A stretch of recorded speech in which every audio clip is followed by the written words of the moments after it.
மனசு எப்படி அணுகிறதுன்னு நீங்க கேக்குறீங்க. அந்த இடத்துல தான் பகுத்தர் ஒரு சிம்பிளான ஒரு டெக்னிக் சொல்லி தராங்க. ஓகே.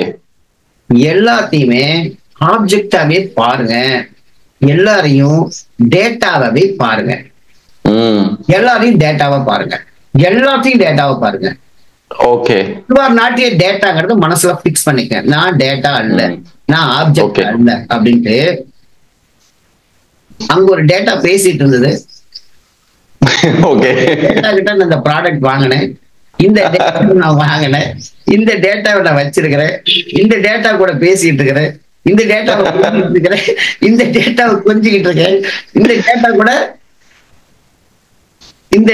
கலந்து இந்த டேட்டாவை பயன்படுத்திருக்கேன்.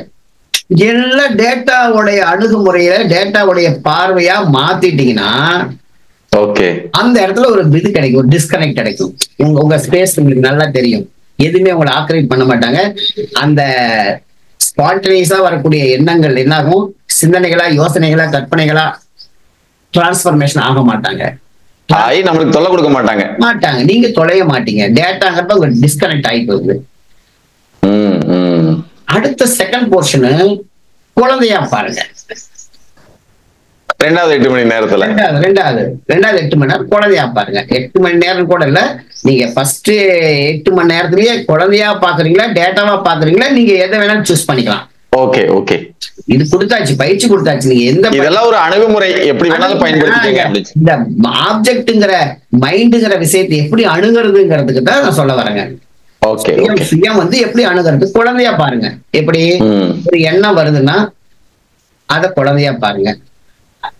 அந்த குழந்தை அடம் பிடிக்கத்தான் செய்யும். நல்லது எது கெட்டது எதுன்னு சுயம்ங்கிற உங்களுக்கு தெரியும்.